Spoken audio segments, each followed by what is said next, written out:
we got a bit of a problem. Folks, Lester here. Jamie is not here. I know what you're all thinking and probably screaming at this point. Wait a minute. We don't come to see Lester. We didn't come to see Lester. But I am here on behalf of Jamie to let you all know. I don't know how I can focus right now. Look, I'm trying to have a timeout Tuesday. You got to go away. I'm trying to do Jamie justice. And I don't know how I can do Jamie any justice by having Trixie staring in the window at me. So I'm sorry, okay? I'm so sorry. Timeout Tuesday is Jamie's. It's her show. And however, Jamie is traveling. Now, you guys may or may not know that Jamie tried to go live earlier from the airport. And she said that it was impossible because as she tried to talk louder so that you could hear her, people around her began to talk louder, and she could not find a nook or a cranny. Oh,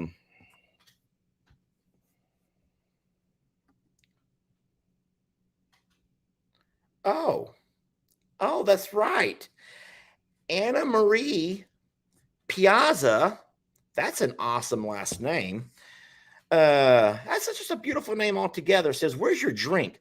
That's true. Jamie does drink on her Timeout Tuesdays.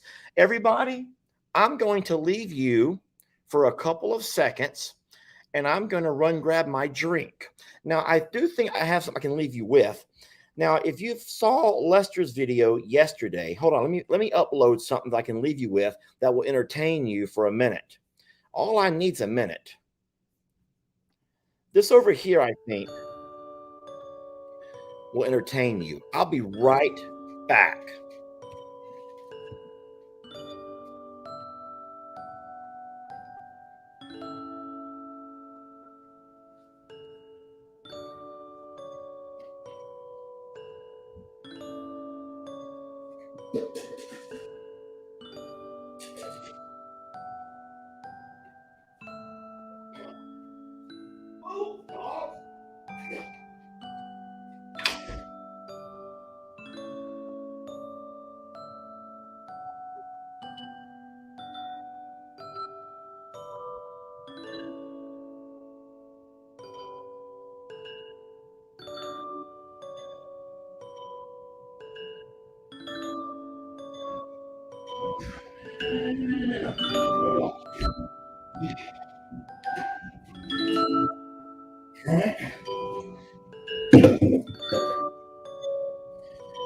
Okay.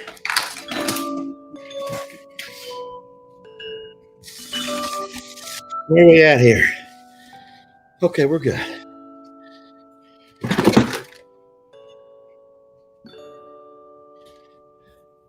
So, what I would like you to notice about that particular picture is all of that dry ground right there on it's my right side. I don't know if that's your right side or not. That is all the land that we had cleared recently.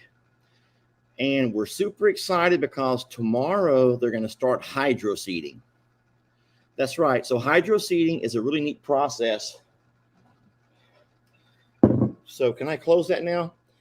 All of that will be covered up with a beautiful green, lush grass in what I hope is no time. Okay, so cheers to a Timeout Tuesday. I'm a mess. I am a mess. I'm just in from outdoors. But since I am allowed to have a drink, what I'm going to be drinking today, which is what I drink every day, is Jim Beam Vanilla. And I have a funny story to tell you about Jim Beam Vanilla. Don't judge, guys. Don't judge. I know what I'm doing here. I have a lot larger cup than what you probably do. And I'm mixing it with my Dr. Pepper. I want to show y'all something, how good I am. Does this guy know what he's doing or not? Does this guy know what he's doing when he makes up a drink, everybody? I have a funny story to tell you about Jim Beam Vanilla. Let me get me a straw. I'm going to come around.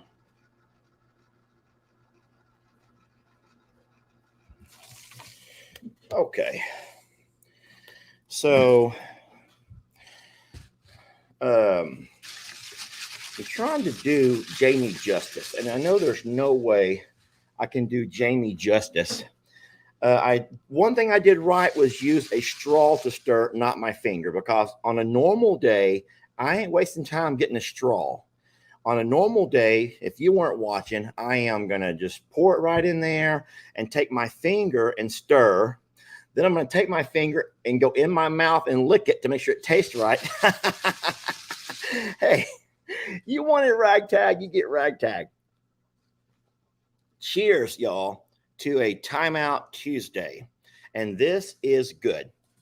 Let me tell you something that's going to embarrass Jamie, but she'll never know because she's right now she's flying. She's up in the air.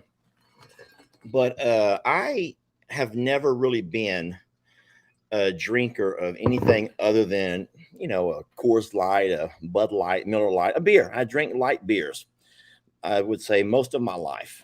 And only on occasion, and I mean a very rare occasion, if someone was to buy you a shot of something or another. I'm not really a margarita kind of person for, tequila and whatnot. But Jamie's mom came to town a couple of months back. And when Jamie's mom got here, the first trip that she needed to make was to the liquor store.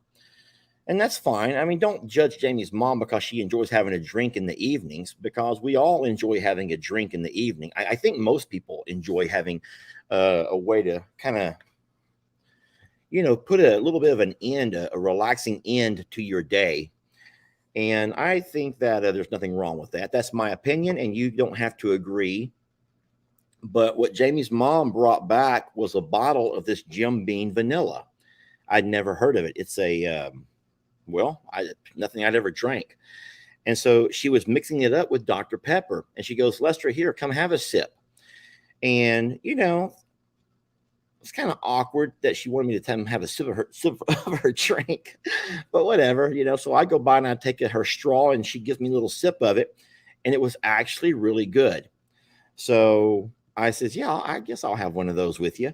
And so I drank one right there with Jamie's mom. Jamie had her drink. I forgot what she was drinking, but it wasn't Jim Beam vanilla. I can promise you that. And so, yeah, how weird is that I'm sitting there with my mother-in-law and we're both drinking whiskey and Dr. Pepper.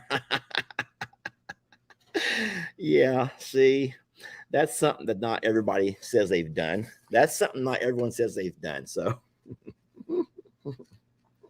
cheers to Jamie's mom and the fact that she's introduced me to a really, what I think is a delicious drink. Now, we all have our own taste, guys. Everyone has their own taste of what kind of things they like in their drinks.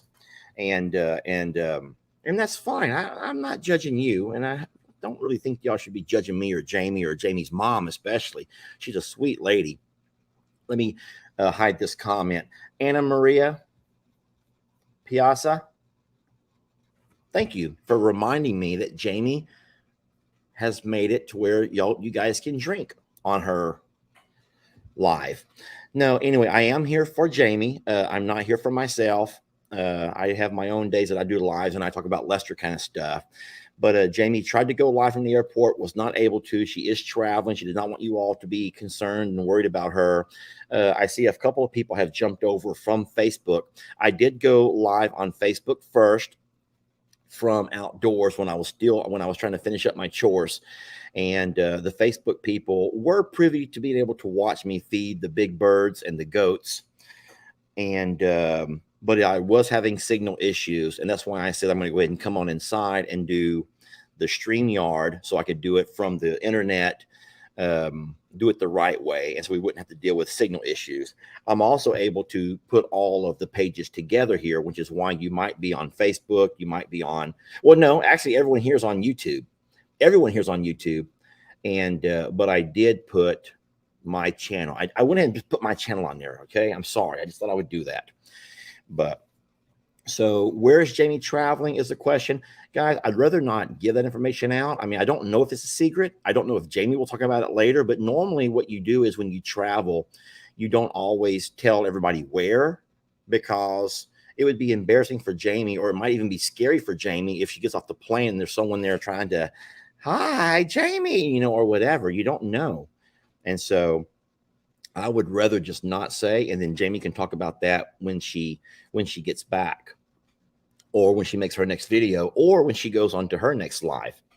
So, no, I know she will see this, so we're going to try to do her justice. And so I guess I could just simply do what Jamie normally does and ask what you guys want to talk about, and we just go from there. So here we go. When are Charlie and Susan going to Mr. Leo's? I don't know. I saw Mr. Leo today. As a matter of fact, he came by to help clean up a couple of things off the pasture before the hydroseeders do their thing tomorrow. And oh no, we're not going to have that. So let me ban somebody here real fast. Ooh, I am going to ban this user and delete their comment. Hey, we're not going to come on here to Jamie's live doing all that mean stuff. We ain't doing that. So no way. And I'm glad I caught that. I don't always catch things right away. But no, Mr. Leo is super busy. And now I tell you what I did do. He already has an established farm there in Plum Grove. As a matter of fact, right there in front of his home is where he and his wife set up they have a taco stand where they make the best tacos in all of Plum Grove. I know that sounds really dumb to say in all of Plum Grove, like we're some little small town. So you're like, they're probably the only taco place. But I'm going to tell you right now, they're not. There are hundreds, maybe thousands of pop-up taco stands on every street corner. Seriously, on every street corner.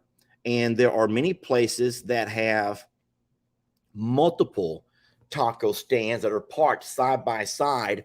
I think what they do is go in a business venture together to buy a lot, a very small lot, not even a quarter of an acre, guys. These are tiny lots. And what they do is, I guess if it's a joint thing, they put their little buses or their stands, their trailers, whatever, side by side by side by side. So when people pull in, they can either go to any stand they choose to go to. So what's happening in Plum Grove is, it's hard to talk about because people get so offended if you say something wrong. But that's the beauty of me. I'm coming on here telling you right now, I don't know if I'm going to say it the right way or the wrong way, if it's going to come out right or wrong, if it's going to offend you or not. I'm not purposely coming on here with any malintent trying to describe the conditions of Plum Grove, the home of, the original I'm a Survivor sanctuary. But Plum Grove is changing, and every day it changes more and more. And I don't even mean the demographics. I just mean the landscape, the look, the feel, the roads. It's I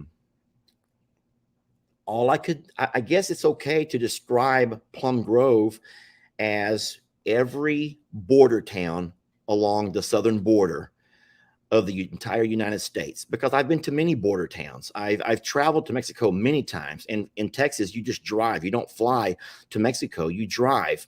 And so, especially when we would go to maybe South Padre Island, there's a little town right across the border, a border town called Matamoros. And so, what Plum Grove looks like to me is exactly what I would see if I crossed the border at Matamoros. There's taco stands everywhere, and it's just a different type, a different look than what most of us are familiar with. And so for a little town like Plum Grove to be just I don't want to say, I'm trying to find the right word choices. I still care about, I don't want to be offensive to anybody, but it's just been way too much in too little of time to ever have the infrastructure prepared for what Plum Grove is seeing. And so the number of students that are enrolling in the schools every single day, or making it to where they build a new school, and before the new school is completed, there are portable buildings stacked up along the what was going to be a playground. That's what I'm talking about when I say. And then this is something else about the schools. I know this because I drove a bus for the Cleveland schools, and Plum Grove is also known as South Cleveland. Um, they would start lunches at 10 in the morning. Lunches start at 10 in the morning and would end at 1 in the afternoon. So you're saying, wait, how can lunch start at 10? Doesn't school start at 8:30? Yes. Yes. School starts at 8:30 for elementary, and they have their first lunches come in at 10. And you say, well, why would you do that? That makes no sense at all. There are so many groups of students who have to come through the cafeteria, and you have to give each kid 30 minutes. So from 10 to 10:30, and then 10:30 to 11, that's two groups. Now, of course, you have multiple classes in there around a cafeteria, but there's so many students that you have to start that early to get all the kids through lunch.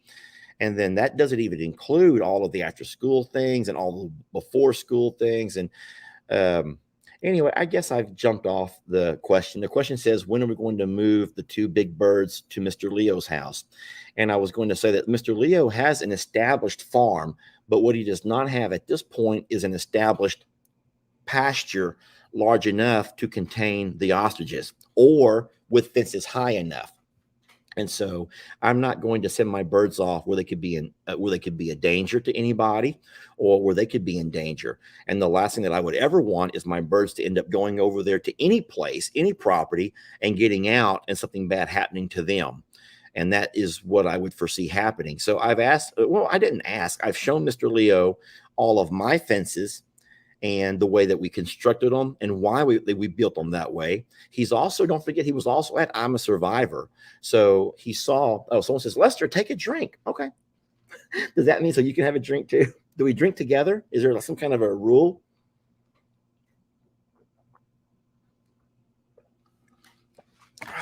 Don't get me going, y'all. Do not get me going. And so Susan and Charlie will be making that trip, but Mr. Leo knows he has some fence work to do first. And I'm excited. He's a great guy. He has a great family, and I do believe it'll be a great move. The pastures are beautiful. They'll get all that they need. And what I like about it the most, even though it'll be sad not seeing Susan and Charlie every day, is that whenever you drive by, I can see them. They're right there from the road. You'll be able to see them. So that'll be really neat. Remember, you have to work tomorrow, Lester. Teresa Eulenhake, just for you, I'm having two. Watch me and see if I don't. I don't know how long you're going to stick around, Teresa, but you watch and see if I don't have two. And besides, Jamie's not here. So what does that tell you? I'm not going to be forced to wake up anytime earlier than when I'm ready. Jamie does have to be up and dressed. Jamie calls it putting her face on. I don't even know why women refer to that way, because you're beautiful the way you are. But Jamie says I have to get up and put my face on. Okay, I know it's just an expression. It's cute. And so she gets up earlier, and normally by the time she gets up and starts putting her face on, with the bathroom light on, with her moving around, it just kind of gets me moving too. But I'll tell you this, tomorrow there'll be no one putting a face on, and I don't put a face on. I just get up and go. I'm lucky if I haven't brushed teeth and put on deodorant. No one wants to hear that, do you? I'm kidding. I try to take care of myself. But no. So as far as that first question goes, I know it took a while to answer, but Mr. Leo will be getting two of our birds, and we're excited about that. And guys, let's be honest. They really are too congested over here. I hope that you guys saw the little video clip that I played. I'm just going to stick it back up real fast. Let me back up a little bit. I just want you to notice how dry everything is. Now, over here, the way I'm seeing it, over here on the left side is the new pasture that just got cleared. And then over on the right side, you see the driveway that goes right up the middle. The driveway divides the property in half. And then over on the right side, can you guys see? Well, you see a little bit of a darker green, but a very little bit. And then you see what appears to be kind of a maybe kind of a light green, more of a brown. Guys, that is grass that is burnt. It's just burnt. It's burnt right to the ground. And then around the trees, you see sand. Listen, there's no grass here. There's no grass here. And I'm embarrassed to say it. I don't mind. I'll just kind of, this is on the hill. Look around the pond. There's no grass growing here. And then even on the, now by the barn, there's a little bit on that small little patch. But on the left side of your screen along the driveway, I mean, you can see the rock to the pond, but there's no grass even alongside the pond. The water has turned where it's not deep enough, where it's just kind of a nasty, slimy green. So Longhorn Lester's is not. I will say this again, and it is me having to swallow my pride, and sometimes I think they even say eating crow to admit this, but Longhorn Lester's is not the best place for our cows, our horses, our donkeys, and our big birds right now. It's not. It's not.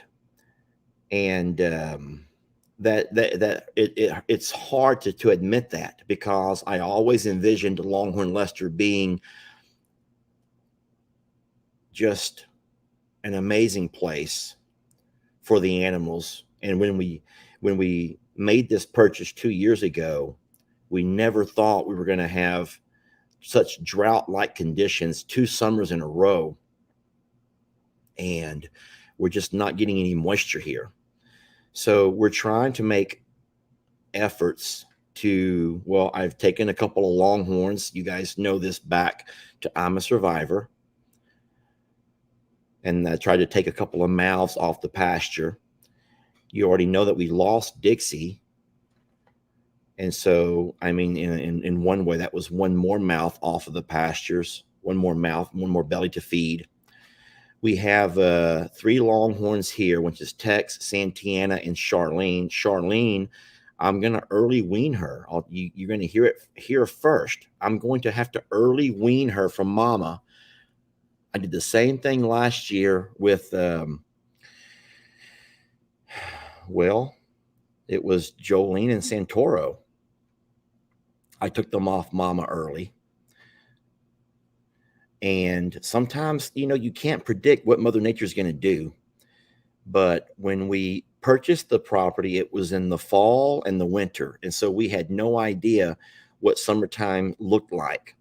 And then we found out that the pasture that we thought would be the 10 acres for our grazing pasture, which normally, if you have the right kind of grass, it's the rule of thumb is 1 acre per large animal. And I'm thinking, okay, so we could run, with the pond, we could still run 8, 9 large animals here, no problem.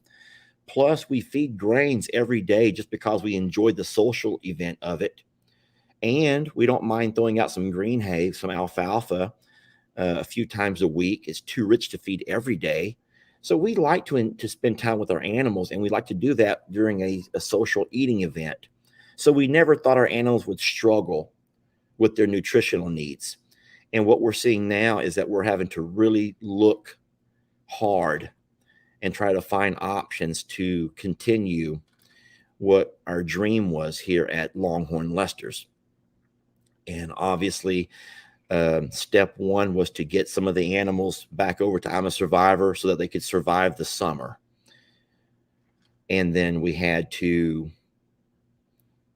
clear off that pasture, the wooded pasture, because we had to have more grazing. We have to have a way we can rotate our pastures.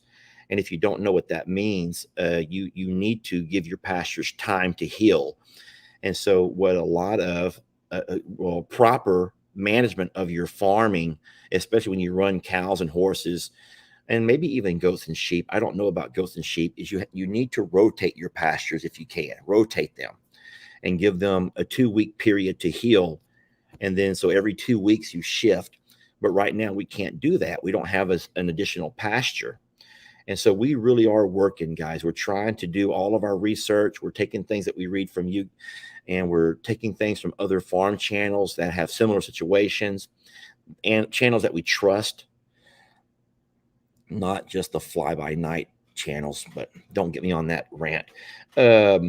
But we're trying to do our animals right. And so I know what you're probably going to say, and maybe you are already saying it, is that maybe Tex and Santana should go back to I'm a Survivor temporarily. And I'm going to try to avoid that at all cost. Waylon and Santoro are doing fine. I mean, you guys have, if I don't know if you watch the videos or not, but if you watch any videos that have Santoro and Waylon living side by side, you will see that they're too young. They're not at the age right now where they're wanting to fight. Now, when you saw Santoro and Moses side by side, that was a different story because Moses is of that age. And Moses does, I'm just going to say, aggravate and entice and, encourage Santoro's poor behavior and bad choices. But with Waylon and Santoro, there's no beef, there's no drama. It's just two young bulls who are living side by side, hanging out with their own herd of females, or I would just say leading their own herd. And they both seem happy. And all of the cows that I'm a Survivor are doing amazing. And but I don't think that there's a place to take Tex back over there without all hell breaking loose, with Billy up in the front, and then you have Moses in the back. And so I'd rather just not have to think about that. We are working hard to make everything happen here. And then I'll say the last thing about this, and I'll move on, is that if you've noticed, none of the animals here are looking malnourished because we're doing all that we can and finding every possible supplement available to make sure they don't start showing signs of malnourishment. They're getting baths and watered down. They have access to clean, fresh water all day, every day. And we're doing all that we can. I love the shade. I love the topography, but we just do not have the right kind of grass here yet. But that's happening soon. All right, so let me read this over here. Elma says, Lester, you are your father's son right now, which is a great compliment. I've been watching you for 5 years, and then after watching your dad's videos, both of you are amazing men. Well, first of all, I did not pay Miss Elma to come on here and say that. If anyone assumes that I'm paying people for compliments, they are wrong. But I will say this. Thank you. Mel says, take a drink, in all caps. So it was funny about this is I've actually heard you guys tell Jamie to take a drink as well.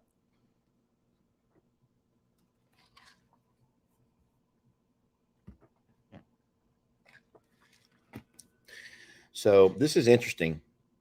So if you had to, now this is if you had to, maybe Joanne's property in the back where they all used to graze, just block it off from Waylon.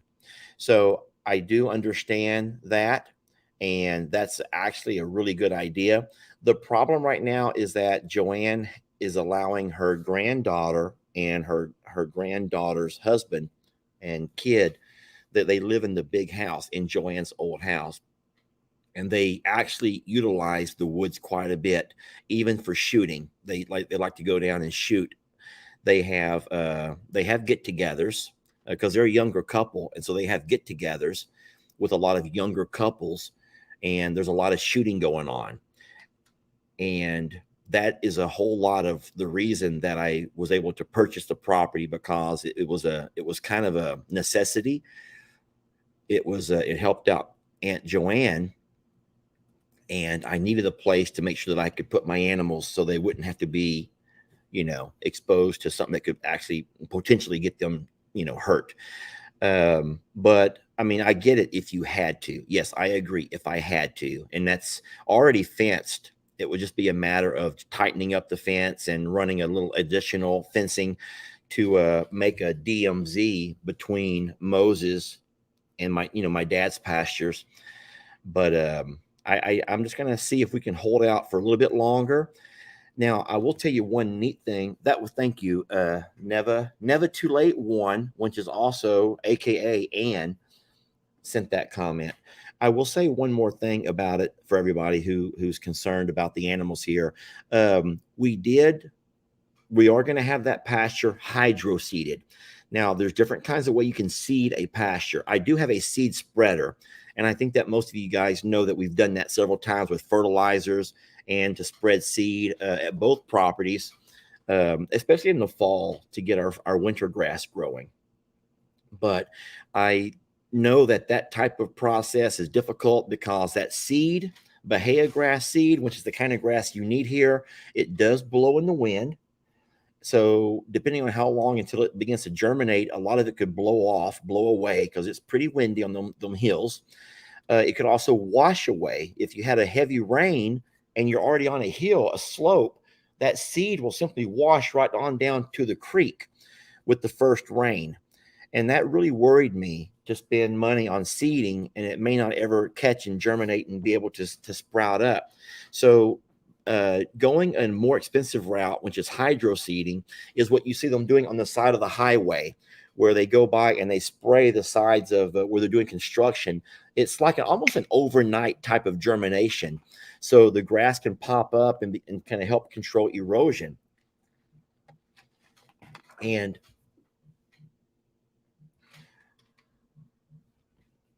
there's Mr. Leo calling right there. That's Mr. Leo calling me right there. I'm not going to get that. I'm talking to you. But I will. But the hydroseeding, I'm hoping will in a couple of weeks, especially if we can get a rain, man, that stuff can sprout up.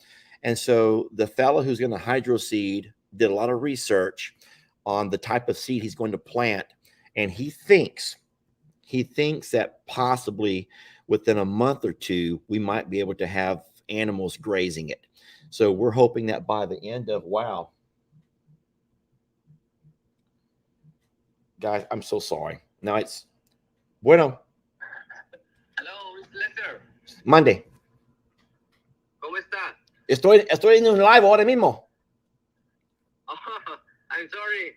Oh, ¿necesitas que vaya mañana temprano a mover los palos? Si no, más temprano posible, por favor. All right. Pero si mañana no, el otro día. Si mañana no, el próximo día. ¿Mande? Si no puedes mañana, el otro día está bien. All right. Yeah.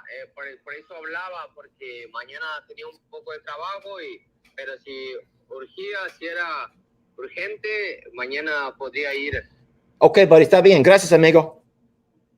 All right. Bye. Oh my gosh. I am so sorry. That was embarrassing. So what happened was, if you want to know, today when Mr. Leo was taking all and cleaning up the pasture, he made a pile to be burnt. And so when I went down to check everything out and make sure it was all ready for the guys to come tomorrow to hydroseed, I'm like, wait, why did he make a separate burn pile? I already had a burn pile. And I messaged and I says, if you would have put everything into one pile, then when they hydroseed, there's only going to be one spot where they can't get to. They can hydroseed all around it, and I'll be able to burn that one pile, and eventually that seed will spread, or I can spread it by hand. But when he made a separate burn pile in two different locations, I'm like, why did you do that for? Because now I'm going to have two locations, two big bald spots in a pasture. And so I asked him to come back and move that pile and put it with the other one. But I don't know why they were calling right now. And I'm so sorry you had to try to hear me talk Spanish. That was quite embarrassing because I am not good with Spanish. I used to. Anyway, what were we saying? Where are we at now? What's the next question? Where are we at here?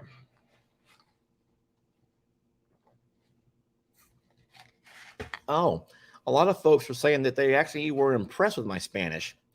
So I'll give you a little bit of, so I will say this. Most people when they work or live around anyone who speaks a different language, or if you travel to another country, you do begin to acquire the language.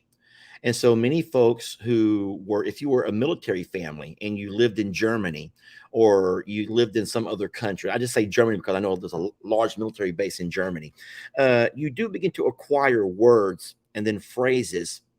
And so it's no different for, me being a school teacher for all of those years. I've acquired quite a bit of school Spanish and then stuff that I would learn from the kids, things that you have to say with the parents. You just have to.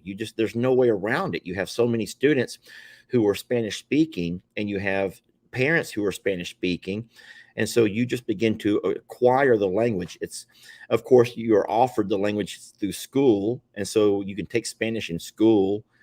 And yeah, that was just kind of my path, is that I took Spanish in school, and then I worked for a very long time with bilingual and ESL students. So, and hey, get this, I taught them English. So my job was teaching language arts, reading and writing, to a lot of kids who spoke Spanish. And so the goal, let me tell you the goal of the bilingual program. And listen, I will cut this whenever you are ready to. I'm fine. I'm cooled off. I'm enjoying my drink. And I'm almost ready for number two. I don't know how you guys are doing on yours, but so here's the goal of the bilingual program in your schools. Ready for this? It takes about 4 years to acquire language enough to be able to use it in a academic setting. Now, you can acquire the language skills of the basic conversation. They call that BICS, by the way. You can acquire the interpersonal skills in no time. It doesn't take long at all to say, "Hey, cállate el hocico! Shut your mouth." I'm kidding. I'm joking. I've never told my kids that, okay? But it takes no time to learn. You already know this. Most of y'all know some bad words in Chinese or some bad words in Spanish. You learn some words just really, really fast. And then you know that you can't, that those kind of words are not going to help you academically. So what you have to do is it takes about 4 years to acquire the language enough to be able to use it in an academic setting. So what we would do is many times you would offer what they call a dual language program, where you would try to use both languages back and forth. And there are people who oppose that. There's a lot of folks who are under the mindset of, if you live in America, you're going to speak English the same way that I speak English. And that's kind of, I'm not trying to put that down, but that may be fine in some parts of America. But we really are a great melting pot of cultures and languages here. And some states feel that more than others. There are many states that have no idea about what other states look like demographically. And yes, we are all Americans, right? But we don't all speak the same languages, and we don't all eat the same types of foods, and we don't. No, there is a lot of, and so a lot of folks who don't live in a state that has an immigration crisis, and you don't see the influx of students, and you don't have to see the poverty that and the conditions that a lot of folks are living in. They're trying to find the American dream. The same way years ago, all of our ancestors came here looking for that same American dream, and all of the hardships that our ancestors had to undergo to be able to get to where we are at today. But what we don't sometimes realize is there's people today, right now, who are trying to find that same American dream. And that struggle is so darn real, y'all. So we've just forgotten that it was our ancestors who also had to come find that dream in a land that was wild and untamed. And, and so to a lot of folks who don't understand the desire to seek the American dream. Well, I mean, we've forgotten where we've come from, because we all came here at some point, maybe not us, but our ancestors did, trying to find a better life for ourselves. And hopefully we've all found that. And you can't blame a dad or a family living in poverty in some other country who are trying to find their piece of that American dream. And sometimes the hardships that they have to go through to make it from one day to the next is tough. So we try to be respectful and know, and not just point fingers and scream and holler and shout about, look at our neighborhoods, look at all these stray dogs, and why are all these taco stands everywhere? Instead, we try to embrace it the best that we can. We try to help out whenever we can. And hey, and I will say this, we eat at the taco stands all the time. Guys, that is the best things that ever happened to Plum Grove. Maybe our streets are falling apart, and maybe our schools are overrun with free and reduced lunch programs. And maybe they do serve kids lunch starting at 10 a.m. And maybe there's stray dogs, and maybe there's all kinds of riff crime that we've never seen before. But there are amazing places to eat in Plum Grove. So I don't know if that y'all find that humorous or not.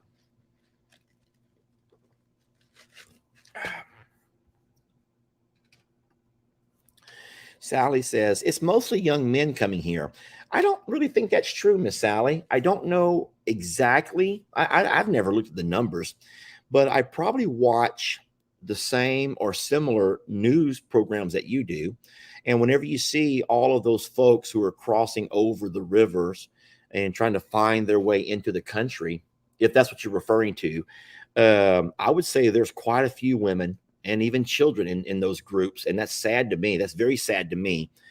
I would say there's not many elderly. If I had to break down to see who's not coming, I don't think there's a whole lot of elderly folks. I mostly see, and I'm only talking about the local news or the national news or social media news. When you see the camps, I see what I would say would be mostly people under the age of 30, I think. I don't really see a lot of folks who are older than 30. And then if you look at the neighborhood across the street, and that's in Plum Grove, so this is kind of a personal experience. If you go by and you drive down, gathering the dogs or whatever we're trying to do, feed the dogs, or even going to the gas stations or whatever, I would say the majority, I would say 80%, maybe even higher, of the residents of that community are younger. They're younger. And I don't really see it where it's being mostly men. Now, maybe it is where you live, and maybe especially, I think if there's like work, if they're here seeking work, especially if it's like migratory work, it might be mostly men that follow the work, whatever parts of the country are having work. But I do think it's a lot of women and children too. So that's kind of sad. And I don't even know how we got on that, but I do know it's time for me to pour myself a second drink. So let me have a show of hands over here. Do I keep going, or do we go ahead and cut it right now? I'm just going to look for some comments over here. Yeah, someone says, let's not have any hate speech. So if I have said something that did not come out of my mouth right, I give you my word that I had no malintent. Okay, so it's okay to keep going for a little bit. So I'm going to pour myself a second drink, y'all. You want to join me?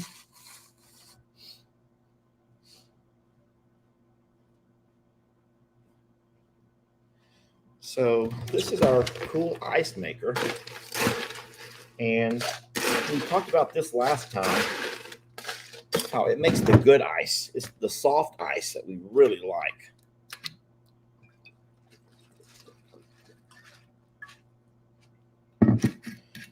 So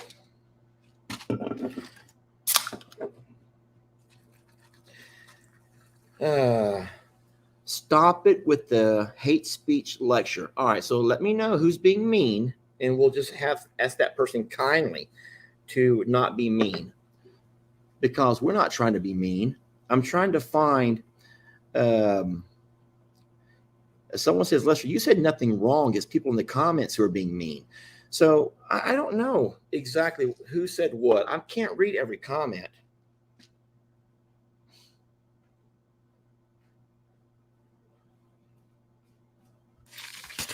There we go. Thank you. Please keep, hold on. Ah, that was in all caps. Hold on. Carissa, who has a really cute filter. Look at her little, does she have ears? Please keep going, Lester. This is the most calming my day has been. I enjoy watching and talking to people in the comments. Okay. Well, that's really great. Hey, here's Dwayne Lacey. Dwayne is another teacher. Dwayne says he did not say anything hateful. So, Dwayne, are they talking about me or someone in the comments who's being hateful? I'm just not real sure where the hate part comes from, because I give you my word, I did not try to be mean. If I did say something mean, I'm trying to find Dwayne's reply to my question. Who is the one saying mean stuff, me or somebody else? Now, so I don't know.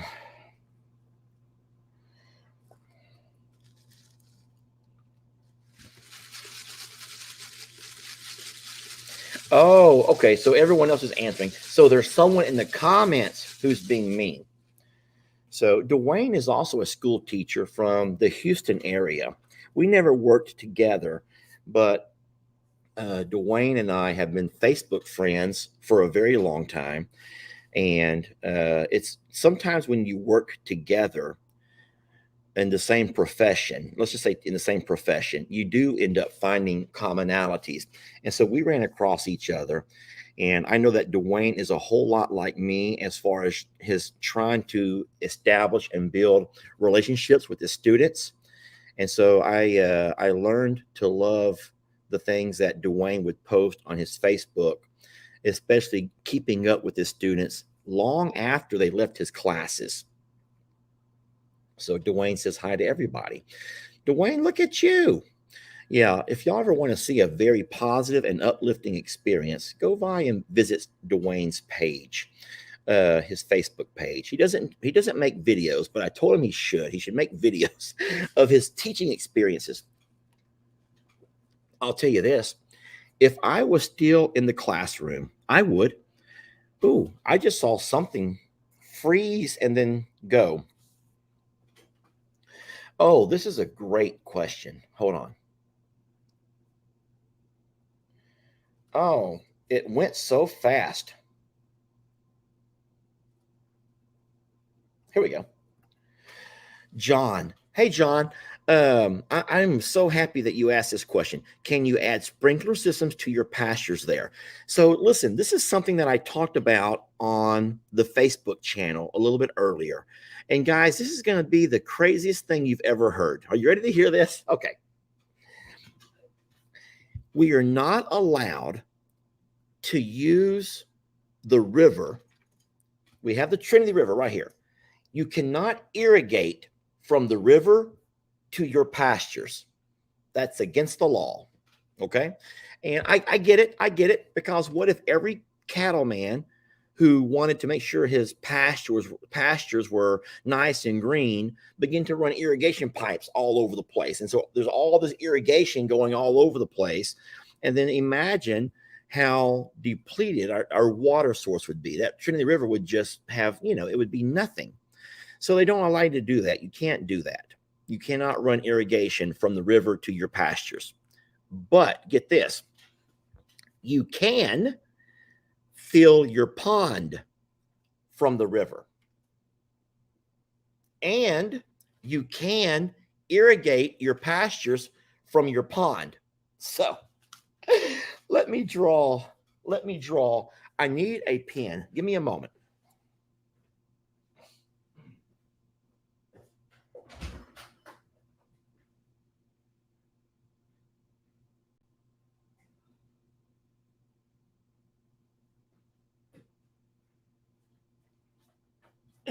Oh my gosh. So what's crazy about that is, let's just say that here's the river. Okay. Why did I get a fine tip? Okay. Let's just say that this is the flowing river, right? And it flows right beside the house. It's against the law to irrigate from this and spray. I'll just put arrows into our pasture. That is against the law. You can't do that. But what you can do is take that and fill up your pond. You can take river water and irrigate to fill up your pond. And then from your pond, you can take that. Those are just little arrows. And you can use that water, your stock pond, to irrigate your pastures. So what I said was so dumb about that, which, hey, you know what? It's like a loophole. It would require really a two types pump system, one down by the river to pump that water out of the river in like a 4-inch pipe all the way into our pond, which our pond is about a football field, 300 foot or so from the river. So you picture enough 4-inch flexible pipe, because we have to go up, the terrain, the hills, from the river to our pond to fill that. And then either bring that same pump and all of that flex hose over up the hill to our pond, rerun that from the pond out to our pastures. How crazy is that? And I talked about how when I was a boy, just a young guy, my dad had my grandpa, so not my dad, my grandpa had irrigation equipment, and we would irrigate all of the acres there on Morrow Hill. Now, there was an original 500 acres. It was not chopped up then the way it's chopped up now. Over time, land gets all chopped to pieces, and then it gets divvied up in divorces and divvied up in when someone passes and divvied up to, people lose some, or they put some up for collateral and end up losing it for this or that. And so, yeah, what was an original 500 acres of Morrow Hill has kind of been squashed down to what we have now that my dad, my Uncle Raleigh have. Other families, other Morrows have sold and moved away. But no, but there was the time when my grandpa would irrigate, and I would help him with all of that stuff, and we would irrigate all of the hay fields. And so we've always had plenty of, so I have experience with irrigation. But in this area, all I can find, to answer John's question, all I can find in this area are people that do yard irrigations, like underground, little water lines that go to your water well. And for the pastures like this, you need a large irrigation system, the kind that you see on farmlands. Something you could pull around with your side-by-side or your tractor and move it around and move it to different locations and let it just spray away. It would require a pretty large pump, quite a few horsepower, and that is something that we will eventually have to look into if we ever want our dream of Longhorn Lester to become real and be able to offer it as a home for the animals that we would like to have here. The horses, especially the Longhorns. I mean, come on, it is Longhorn Lester. Sheesh. But you really do have to have pastures to run this many animals. And, but no, that's a weird loophole in the law, how you cannot irrigate from the river. And then, John, I'll just say that it would burn your well up to try to irrigate from your water well, to irrigate. Let's just say 15 acres. If we do the 5 up here that we just cleared along with the 10 over here, it would burn up your well trying to sprinkle and keep it. No, that's not feasible. Here's Christmas Kinsey Thompson. What's she up to? Chris, I will help pay to fill the pond so y'all could pull water from that. I wills help. No, we don't want any help financially, Chris. Chris, I'm ashamed of you for even saying that. You already know that we will earn your money the old-fashioned way. We're not going to ask for any money. We will do it the old-fashioned way by trying to earn it, and we'll work for it. And the way we work for it is by trying to find ways to create interesting content in our videos, to continue to create characters out of our animals, to give them a voice. where you will learn to love some and you will learn to not love some. The same way you learn to love some of us and not love some of us. We're all characters in a big novel. You do know that, right, Chris? We are nothing more than characters in a novel. And that is, I really do feel that way. I really do feel like our lives have become nothing more than just characters in a novel. And what a fun novel it's been. There are chapters that are fun and some chapters that are not so fun, but all of these animals play an amazing role. And it's a chapter book or a novel that I've really enjoyed my part of. And I hope that the other creators who are also a part of who also have their own mini series of chapter books are also enjoying it as much as I am. And so that's how we will pay for everything. We will earn it. And I would encourage you to stop that mentality, Chris. You're from California. Californians don't mind, guys. They just want to give money to everybody. But no, make people earn your money. Don't give your money away to people. Make them earn it. Don't be a part of that part of the culture where it's okay to, what do they call that? Where everybody wants to have they call that something. Not crowdfunding. I don't think they call it crowdfunding, where they all want to start GoFundMe's about everything. Hey, I want to buy my wife a birthday gift. GoFundMe $1,500 so I can take her to wherever. No, guys, that's so dumb. That's not the way life's supposed to be. You work for your money. They call that something, though. It's called something, and a lot of people are doing it. What is that thing called? Hey, I think Jamie might be here. Unless y'all think that I'm Jamie. I'm not Jamie, but Jamie may have landed and she might be on her own live now. Jamie, if you're here, I'm going to send you an invite. If Jamie is here, y'all, and it might not be Jamie, but if Jamie is here, I'm going to send her an invite. Jamie, it's going to be in the comments. Jamie, just click that link and we can go a side by side. And she did, and she is. Yeah, no, I forgot what they call that. There's a word for that. Pantheon, Pandion. I don't know what they call that. Hey, if you want to give me money, here's my Pantheon. Or what? Can someone tell me the name they call that thing? I know you know about this. Jamie must be here, yet she has not joined.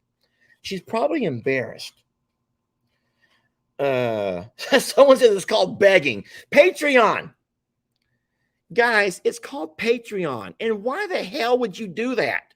Who in their right mind influences you so much that you should just give them your money? Just give me your money. Just give me your money. That is the dumbest thing ever. I don't understand that. I do think it's a generational thing. I've said this before. I think it's generational, and I think it's the younger generation who feels like they just deserve it because they have found their way into your life. So for that, you give me some of your money. I don't get it for anything, but we insist that you do not give us your money. Let us earn it. And so Jamie must be here. Gosh darn it. Why will she not join me? Jamie? Maybe she's been trying to text and I've been ignoring it. Let me see. Well, she did say I landed. So let me ask. Let's just call her. We're just going to FaceTime video her.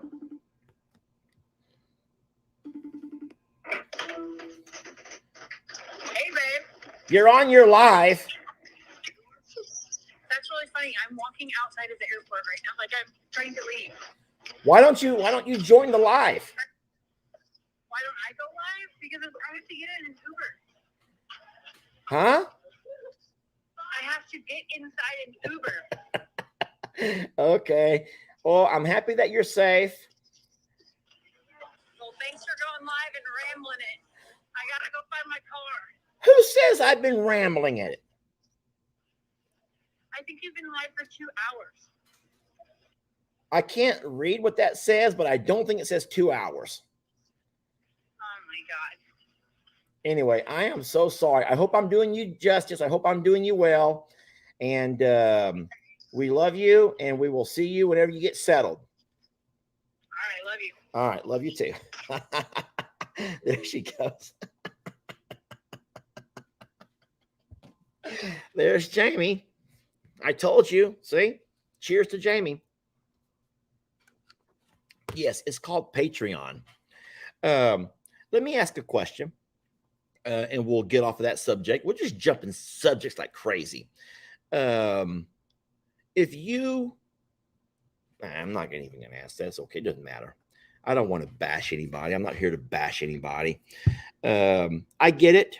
I get it. You know what? I love watching my kids open their Christmas and birthday gifts. And so I do know the joy there is in giving. And I do know that I'm a Survivor does have a wish list. And I'm a Survivor does have the thing on Facebook for the supporters. I get that. And the reason that we do that is so that you will not send checks of $50. So you do not send all kinds of items that we're unable to use. So I get it. I get it. We offer a place, but we don't ask. I think that's the big difference. We're not asking you, please give us money. Please send us money. Please give us. Instead, I guess we do offer a place for those who just have the love of giving.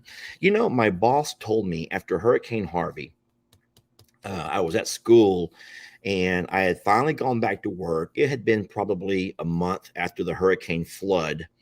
And I finally went back to work. And a lot of the teachers were coming by trying to give me stuff because, I mean, they knew that even though I had not talked about it, my boss and the viral video had already made its rounds. So all the kids knew, all of my coworkers knew, all of my colleagues around the campus knew of the whole situation. And they knew that I was, homeless. And they were all trying to find ways to help. I don't want to say they all, but there were a lot of folks who had a burning desire to help. And there were some folks who I could say, no, I'm good. I'm going to make it. I got a plan. I'm good. Thank you so much. And they would leave you alone.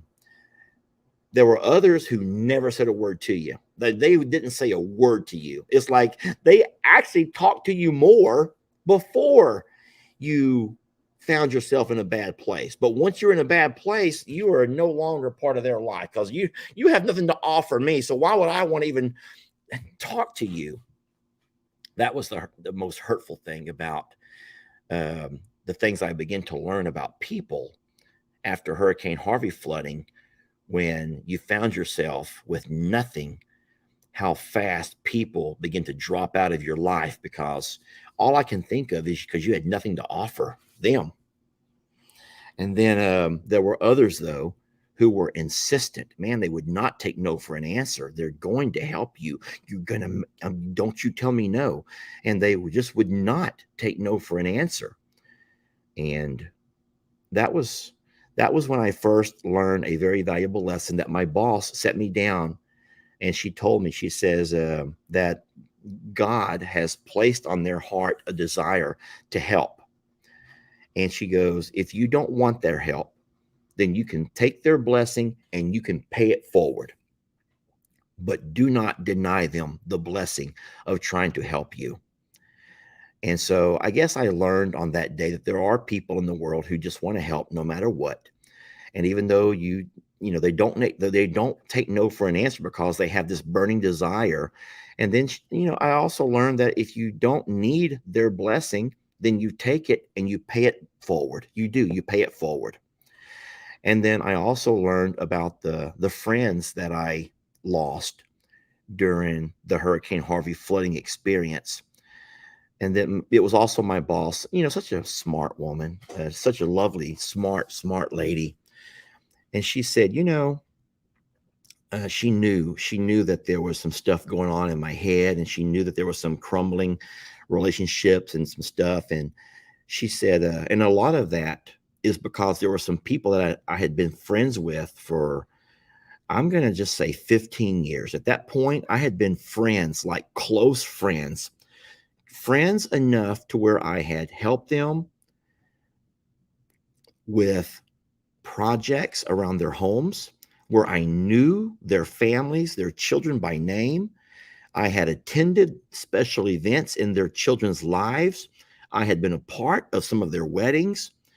And of course, it was people that you thought were your friends. Not only that, of course, as guys, you did your occasional guy time and your happy hours, and you played your cards and your fantasy football. And you found out that when the hurricane flood happened and you got back to work, that even some of those guys that you had been calling your friends, who you really thought were your adult friends, nothing. Just like no texting, no calls, no stopping by your classroom to see if you're okay, no one offering to take you out and buy you a beer. And then that was probably one of the most hurtful things that I had to deal with. I mean, yeah, the hurricane flooding and losing your home and all your stuff was hurtful in a different way, but by realizing who your friends were and who weren't was also very painful. And so Dr. Sanford was my boss for all of those years. I worked for her, and so I began to show my depression. I guess it was becoming evident. Even though I didn't know, she saw it in me, and she would call me in, and she would try to give me little pep talks to lift my spirits. But in one of our conversations, I had mentioned about how a lot of the guys who I thought would be there weren't. And then she told me something that I didn't know about. But this is actually it's like a psychological thing. Do you know that? And if you've ever experienced anything similar, then this might help you too to understand people's mindsets when this happens. She says that whenever somebody knows somebody who goes through a horrific, life-changing event, they're going to react one of two ways. Well, I guess if they're a close person, you're going to react one of two ways. On one hand, you're going to try to do all that you can to help that person because you realize that it could have been you. It could have been you. And thank God it wasn't. And thank God it's not you and your family going through that or losing so much. But it could have been you. So instead, let me go ahead and do all I can to help this person through their loss, sort of in a way to, well, help them, but also a way to say, thank you, God, that it wasn't me. And I saw that. I saw those people who would not take no for an answer. But what was shocking to me is how many people did the second thing. In their minds, they somehow have this mechanism that can pretend like it never happened. It never happened. And if it never happened, then they can find peace that everything goes on. Life goes on like normal because it never happened. It never happened. Never happened. Nope, didn't happen. It didn't happen. Nope, didn't happen. And that is unfortunately where I found myself with the bulk of the guys. I don't even mean the lady teachers. I mean the guy teachers who I played basketball with and who I hung out with, and just, man, they acted like it never happened. Life got back to normal, and they got back to doing soccer with their kids, and they got back to doing date night with their wives, and everything began to reopen, and life got back to normal. And we got back to normal for everybody besides those who were directly affected by a hurricane flood. And they put into their minds that it never happened. And they would purposely try to avoid you, so as they would not have to be reminded of what you're going through, because it was going to end up. So it's a psychological thing that people do. And I know this from reading emails and comments and things that people say, that I'm not the only one that has had to deal with folks who you thought would be there who weren't. And that even includes family members, y'all. That's not just coworkers or church members. That was hard. That was the hardest thing. I guess that was probably one of the things that pushed me so far away from church. I'm not trying to deter you. I am not trying to deter you or persuade you, but I'll tell you what, when you grow up in a church and you attend I never attended church every service. I never. But my kids with the vacation Bible schools, you were saved and baptized in that church. Your kids were saved and baptized in that church. And you were a member of that congregation. And you had your place where you sat, and you attended church events, and you paid. Okay, I never paid my tithe either. Okay, fine. I never paid my tithe, but I would pay an offering. I would give an offering. But when all of a sudden everything is gone, and even the church, not a deacon, not the pastor, which was a huge shock. And listen to me, these weren't people who were directly affected. They didn't have any flooding issues at all. And not a phone call, not a drive by to see how you're doing, not to bring you a plate of food, a bucket of chicken. And so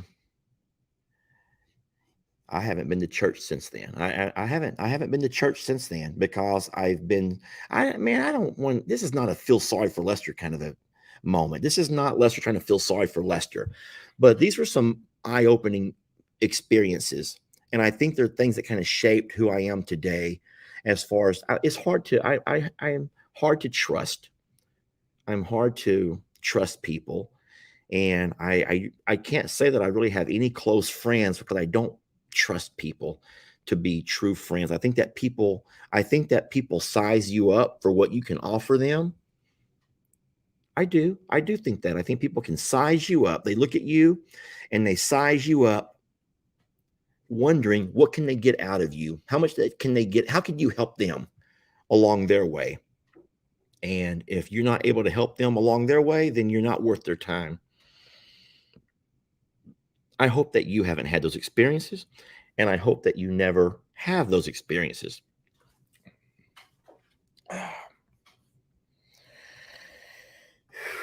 Let's read a comment. Donna, unfortunately, in the midst of tragic times is when you find out who's loyal to you and who's not. So sad to alienate a friend in their time of need. We need more empathy in this world. Donna, I agree. You know who I've read about people who've gone through a divorce, from women or men, and there have been couples who they were friends with, and I guess the couple, when they divorce, all of a sudden that means that their friends has to choose one or the other, and that's something that happens, I think, pretty regular. And y'all may know about stuff like that. A lot of folks agree with that 100%. So divorces are ways that can be very divisive and can separate you and make people choose sides. And why should anyone ever have to choose a side?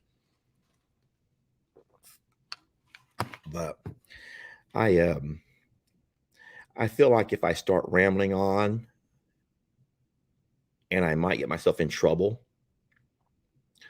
then maybe I should probably go ahead and ending the live at some point. I probably need a shower, and I should probably find some dinner. Where's Lex tonight? That's cute. Thank you for asking about my son. Where did that go? I saw it pop up and it flew by so fast. So Lex is at my mom and dad's house. He's over with Connor. That's his little cousin. And Lex was such a champ, such a sport. He stayed with us the entire time that Jamie's family was here. and he was instrumental in a lot of fun things that we did. So I really enjoyed having Lex here. Lex is so good. He's easy, y'all. He's so easy to take care of. Ellie was hard. Ellie was hard, but Lex is so darn easy. But I got a couple of days with no Jamie and no Lex. I'm going to be missing them.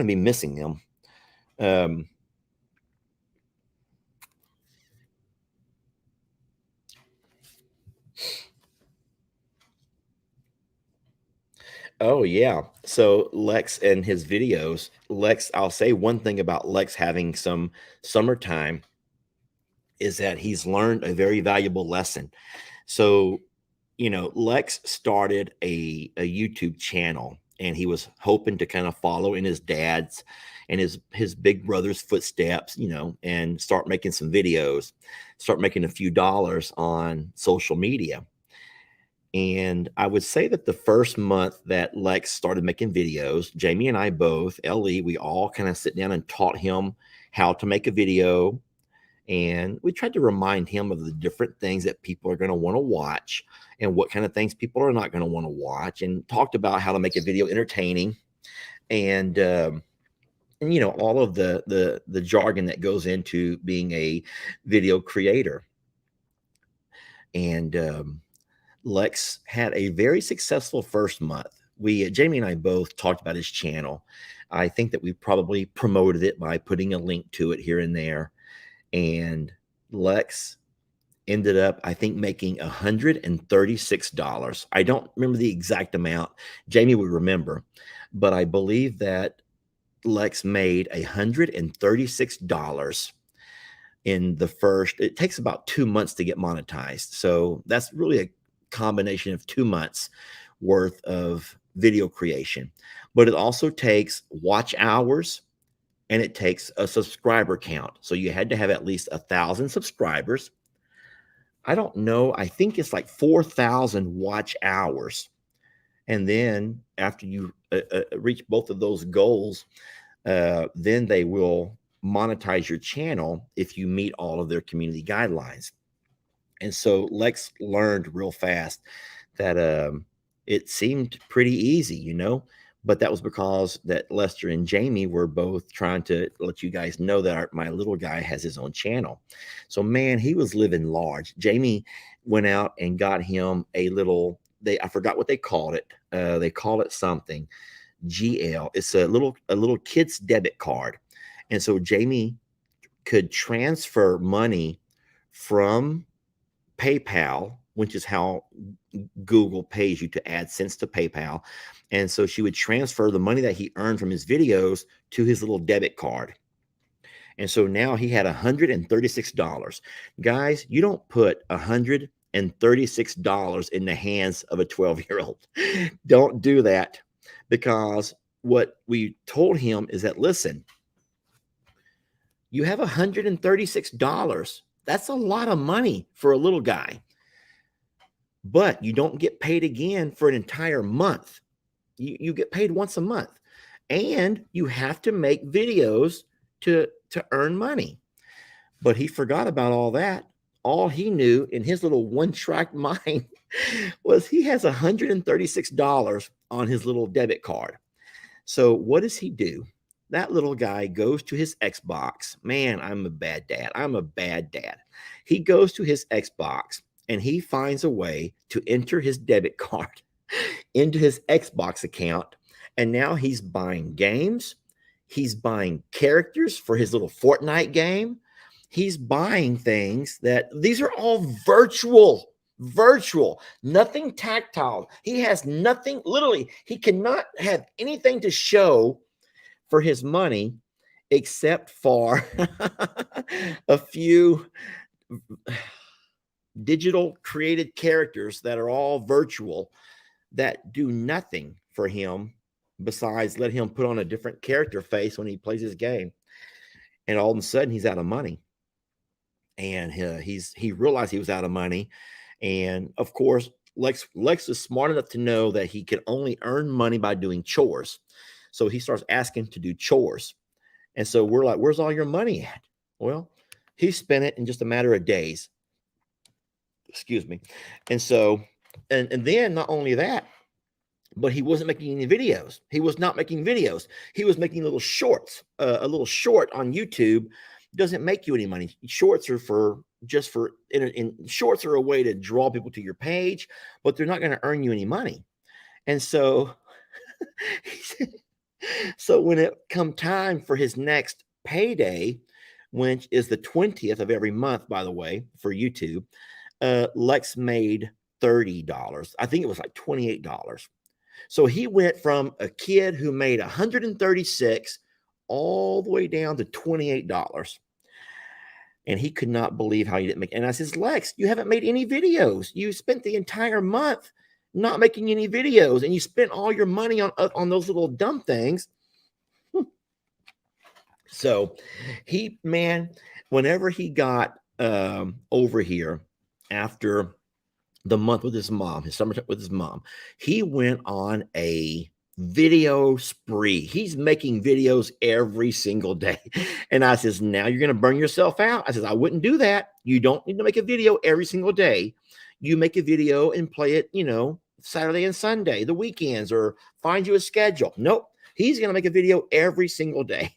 And I don't know if he's kept up with that or not. I do watch his channel, but normally not until I go have my bath later.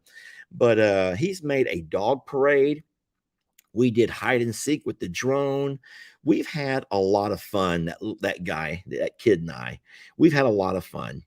And he's making videos left and right, tasting the hard candy or the freeze-dried candy that Jamie bought him, like a little taste test kind of thing. There's been a lot of things that he's videoed. His dog videos about which dogs at Longhorn Lusters have issues and what their issues are. So I know it's a kid's channel, and that's not for everybody, but I will say, hey, he's my son, and I will push and promote him if I can. So if y'all ever want to watch a cute kid's perspective on videos, I'll put his name at the bottom. So that's how you can find his channel on Facebook. On YouTube. It's called Iceland Dessert. And what's funny about, Sue already knows. And what's funny about that is that little name of his was something that he created last year. He had this vision. He's a 12-year-old. And so he had this vision where he wanted to make ice cream, not ice cream, but snow cones. He wanted to make snow cones for a living. That was going to be his job. He was going to be a snow cone maker.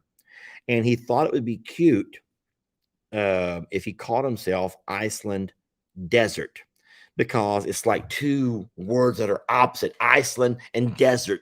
And he ended up spelling it wrong and naming it Iceland Dessert. So, which was cuter because it goes along. A snow cone is a dessert. So Iceland Dessert is his little YouTube name. And so that's his little channel. I saw today he said something like he has 8,000 subscribers. He's so darn happy. He's a kid. And so that's the kind of stuff that really excites you when you're of that generation, is how many subscribers and how many likes and how many views and all of that kind of stuff. But I told him it doesn't matter. And here's something you guys may not know. It doesn't matter how many subscribers or how many views or how many likes a video has. That has zero to do, where's my zero? That has zero to do with how much money a channel makes. I bet y'all didn't know that, did you?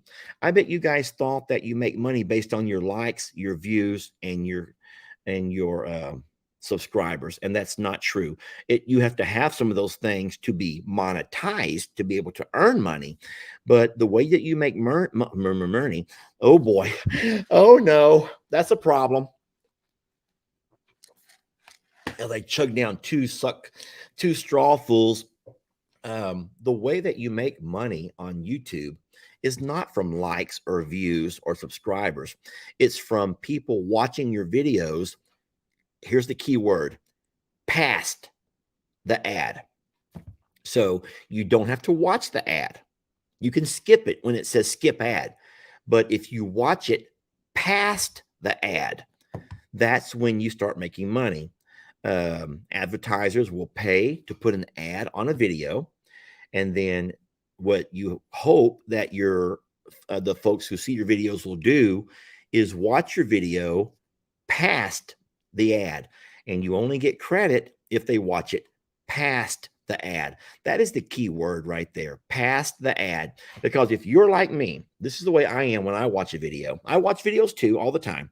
I would say that I probably watch YouTube 90% of my TV time is on YouTube, on the smart TV. But if I'm watching a video and I'm bored, when that ad pops up and it says skip ad, or a lot of times I don't even wait. I'm like, you know what? There's nothing really in this for me. I'm not being entertained. I'm not enjoying it. I'm not curious about what's going to happen. So I will just simply X out and go watch a different video, find something different that I am entertained by. And so that's the secret right there of a video creator is you have to find content that's entertaining enough or intriguing enough, or it has to be able to hold people past the ad. And then now you can't run an ad right away. Ads are put on there strategically by Facebook and by YouTube, and they have a way they space them out so as not to give you a bad viewing experience. You would never want to sit down and watch 4 ads in a row. No one would do that. So what they do is they will play your video, and then let's just say every 3 or 4 minutes they may put an ad. So what you want to do is, if you can, is strategically hope that they watch past not just the first ad, but then they'll watch past the second ad. And so now you're getting 2 credits. And so what happens is there's a formula. I don't know the formula. It differs for every channel. It differs for every, they call it genre of video. But for the more ads that people watch past is the more revenue you can earn for your channel. But I will say this, a kid, a 12-year-old who can make $136 on videos. Now that was for 2 months. So even if we cut that in half, 136, let's just say $65. $65 a month for a kid, to me, is a darn good allowance. We never in our life would have made that much money in a month. So how crazy is it that they learn from an early age? But it's good because he learned a lesson here. If he wants to make money, he has to work. And his work may not be like mowing the grass or, doing chores around the house, but his work has to be finding engaging and entertaining content to put into videos, enough entertaining enough to where you choose to watch instead of saying, this is boring, I'm not going to watch this is dumb or whatever. So anyway, God, I really am just rambling. Can I answer a few questions, and then I really will leave you guys for the night? And give me some questions here.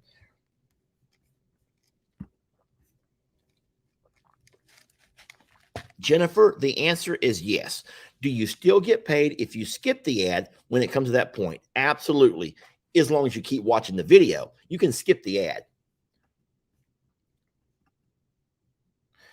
I don't get ads on Facebook, and the ones on YouTube are only 6 to 15 seconds for most of them.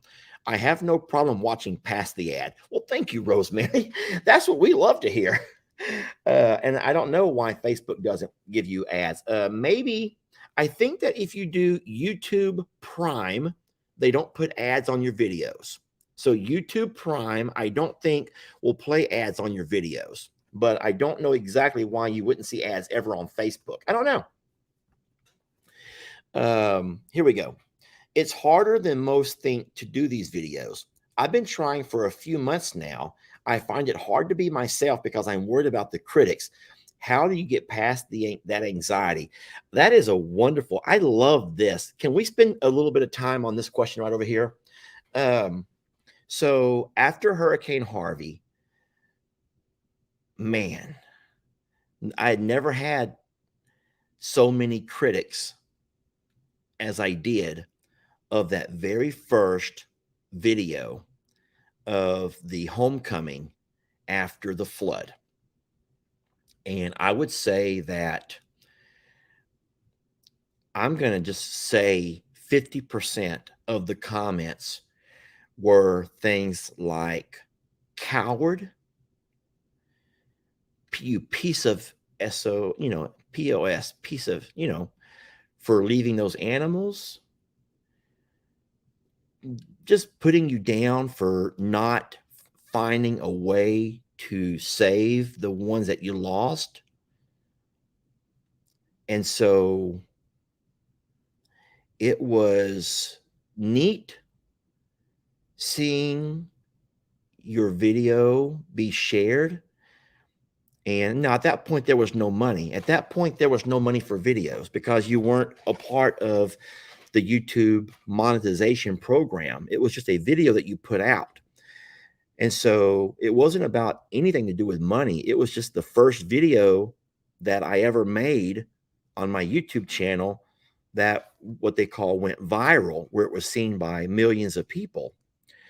And reading the comments on that was hard. It was hard, and it made me second guess everything about myself, everything about my character. It made me second guess everything about my decision the day that Ellie and I left the animals, most of which you already know passed. It made me relive over and over my decision making in that couple of hours that led up to that moment when we had to leave, when there was no more time, when the house was, had water coming in. And it was hard. It was hard to read comments. But that was also the video that I will just say it opened a window of opportunity, because as many people that hated me for what I did and how I did not manage to save, the animals, there were other people that were just, they were curious about where I would go from there. Where does someone go from here? Where?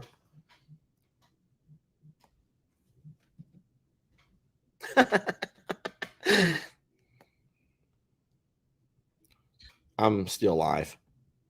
Oh my God. Okay. I'll talk to you in a little bit. Do you want to join? Yeah, I will. Give me just a second here and I'll connect. Okay, bye. There were just as many people who wanted to kind of see where all this was going to go. Where does someone go from here?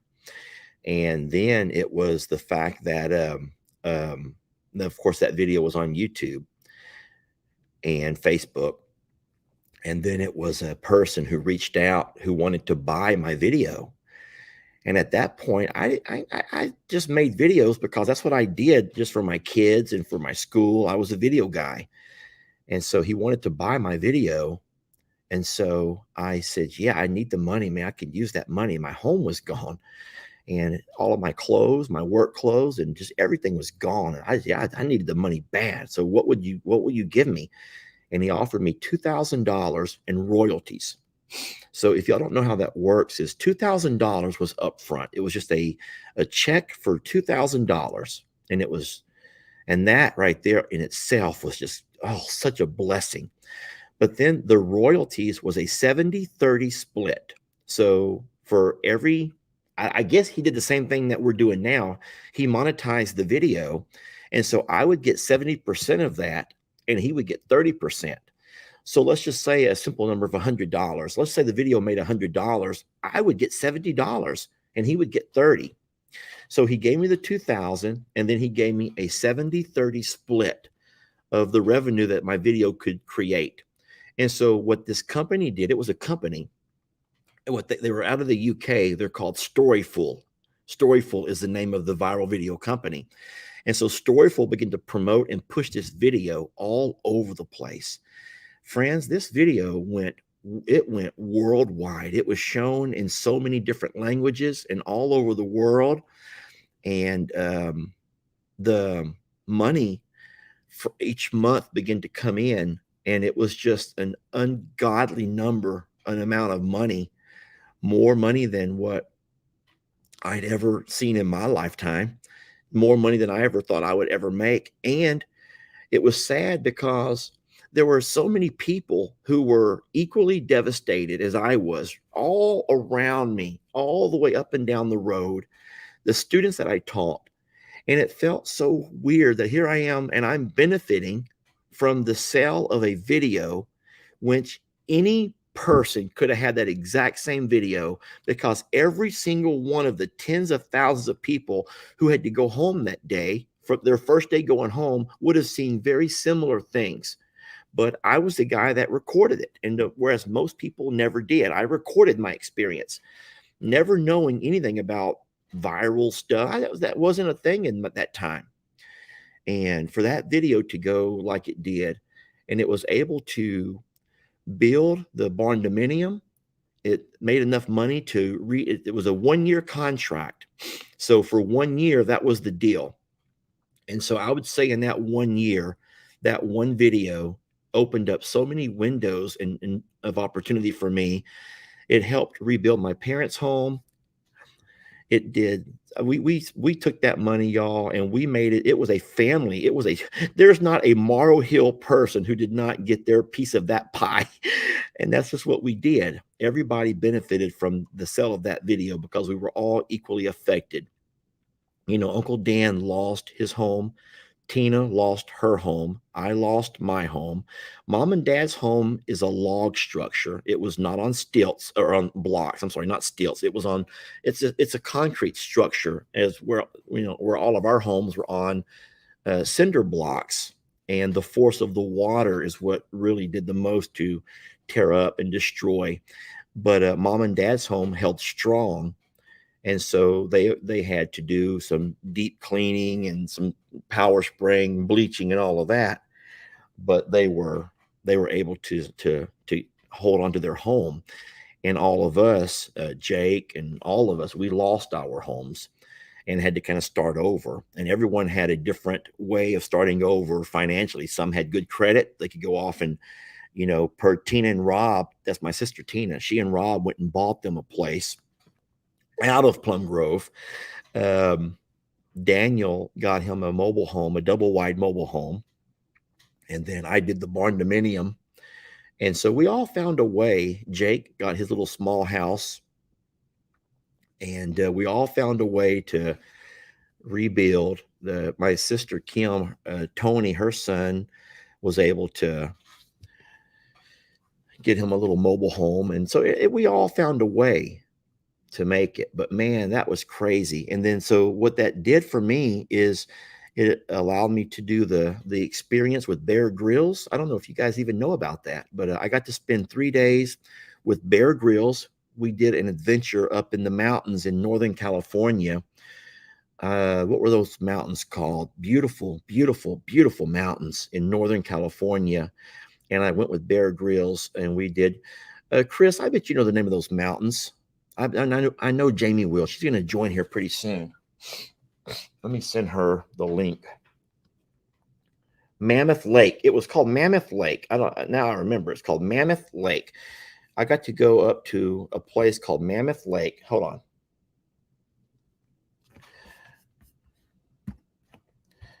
Oh, Jamie's back. Okay, so I'm going to invite Jamie over here. And it was at that. There we go. Hey, Jamie, you can join in there. So we got to go do an experiment with Bear Grylls. The exposure to the video also, it just opened so many windows and so many doors to different things. And then I met Jamie. That was another blessing of Hurricane Harvey. So I sent, there's the link, Jamie, and you can just click it from your phone or from your laptop or whatever you're working with. Everyone's saying hi, Jamie. So I'm guessing she sees that. Some people have seen the Bear Grylls episode, and most people had no idea. You had no idea I was on with Bear Grylls. It was a really neat adventure. But I will tell you now, I did have to eat a rat. You know, Bear Grylls does that. He normally does celebrities, but the particular episode that, or the season that he did with me, were people who've undergone some kind of a hardship. And there were different types of hardships, y'all. There was one fella who I'm still friends with now. His name is Jonathan Blank, who lost his legs in Afghanistan. And he was just, I mean, come on, he's coming home, a soldier who was a highly decorated soldier who lost his legs in Afghanistan. And so his struggle was trying to find a new life for himself and adapt to the changes. And so Jonathan was one of Bear's guests. There was the lady who went the day before me, was a sweet young lady who had lost both of her parents. And then he just made sure that it wasn't Bear, it was his team who reached out and found people. But no, what he made us all do was go through different challenges and try to overcome. And along the way, he talked about our experiences.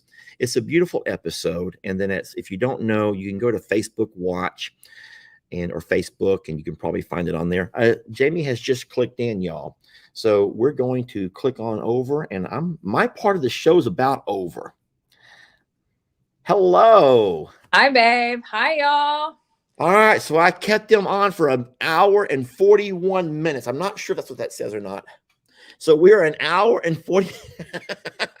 We're an hour and 41 minutes and 2 drinks in, Jamie. Oh, cheers to Timeout Tuesday.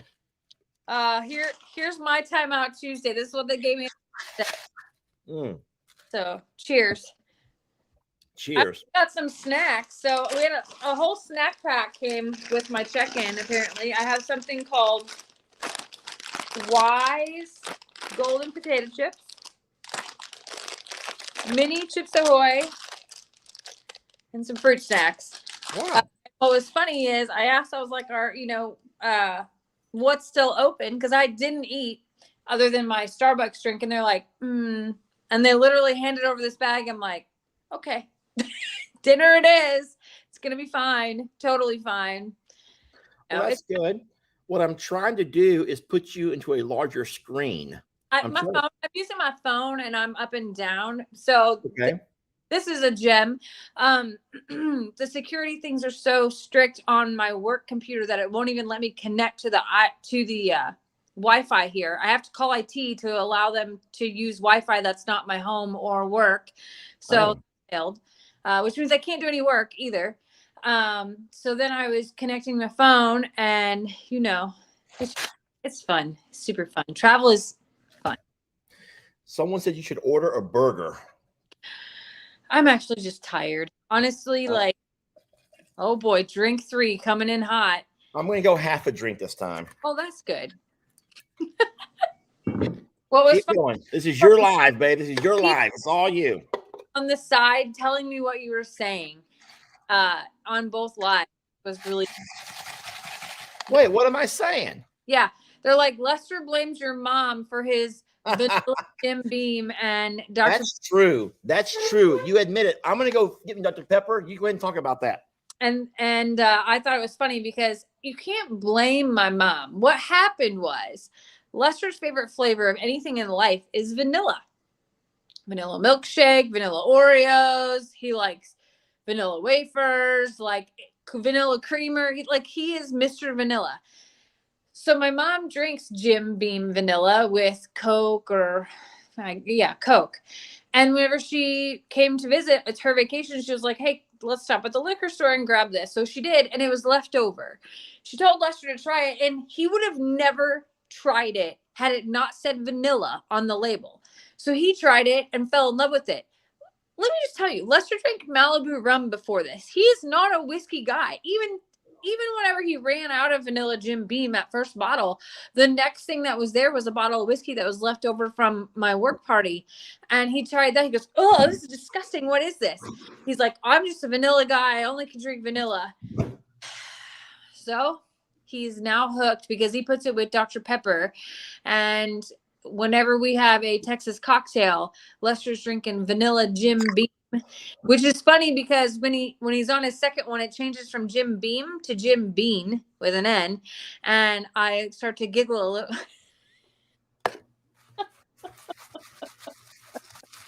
Gin who?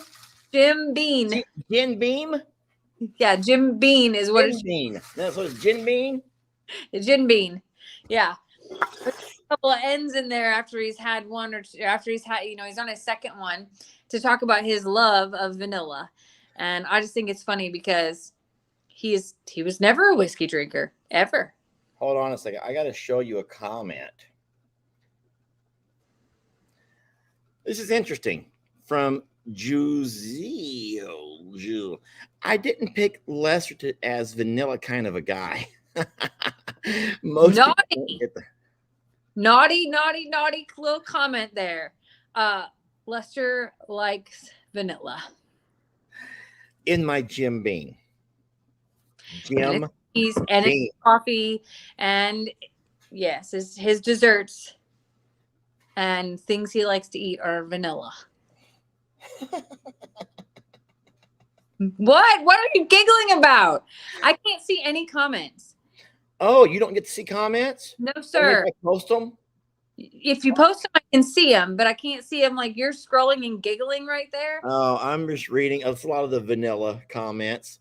Hey, so you sent me a text before you took off that said you're on the hottest flight ever. So what happened? Why was your air not turned on? What's going on with that? Because I know when your sister came in, they were also in a flight, had a flight issue. What's going on with our airports today? It wasn't bad, but they didn't turn on the AC. So we were sitting in the tarmac, essentially in a hot tank, and there's like no air movement. People are fanning themselves with all the magazines. People are taking clothes off on the flight. Not like that, but like, most people get on the flight wearing a sweater or having something like that. This was not the case on the plane that we were on. We were on the hottest plane I've ever been on in my life. It felt like I walked into like the well house with how stuffy that can get. It was hot. Watch out. Lester's got his little girl giggle going on. Hey, I would rather laugh than cry because I've cried twice tonight already. Okay. I'm a wreck. A little sniffly, and I was wondering if I missed a cry moment. What did you cry about? I don't remember. I don't remember really anything of what happened in this live. I don't even know where a minute and listen, I don't even know where an hour and 47 went. I have no idea. And you may not know this, but I went live on Facebook before I went live here. I was on your Facebook live while you're outside. Oh, you were? Okay. Yeah, for only like a minute though, because that was like right when it was taken off, and then I only like joined back out. Like, how you have to get above a certain foot before the Wi-Fi kicks on or whatever. Okay. So when I got above, we flew over Plum Grove and Longhorn Lester's though. So I got 2 videos of that, which was really cool to see from, aerial view. But after I got that, I sent it to you and realized that you were looking at it. I was like, oh, you must still be live. So I joined, and all I see, because I can't hear, is you touching the hoses. So did you make complaints about my hoses? I did. I made a little bit fun of you for the way you laid out hoses all over the yard so I wouldn't forget to water tomorrow. Well, I'm not going to forget. I'm going to water when I wake up. I can't step over them all day. I'll water and I'll roll them where they belong. That's good. That's perfect. When I made a video that will come out tomorrow morning, and it literally says, I hope Lester doesn't kill him. So, it's important. No, I can handle watering your garden and our trees and our plants. I can do that. Jamie, give me a little bit of credit. Okay. I'll give you the credit. I just know there's a lot going on. And there's a lot going on because of how hot it's going to be as well. So I was just giving you a little bit of like, I did my part as much as I could to give you instructions about what the priority is in that video. And then, of course, that video doesn't compare to what happened later today and the video that I know you're putting out. And then mine will be in the afternoon, which, by the way, I still haven't built. So I still have to do that this evening. Okay, so I'm gonna take my hat off. I'm sorry, I haven't shaved. I am a mess. I've not had a shower. I'm still got green hay itchy all over me.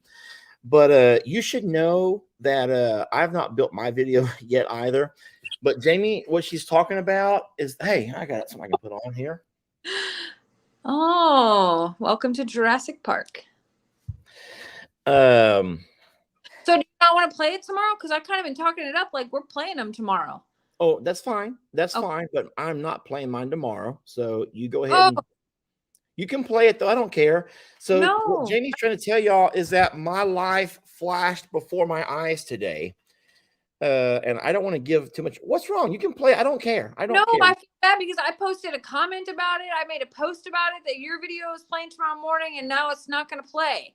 All right. So I'll do some rescheduling. How about Okay. that? Huh? I'm sorry. I really thought you said you were going to play it tomorrow. You're talking about what happened today where I almost died. Yes, sir.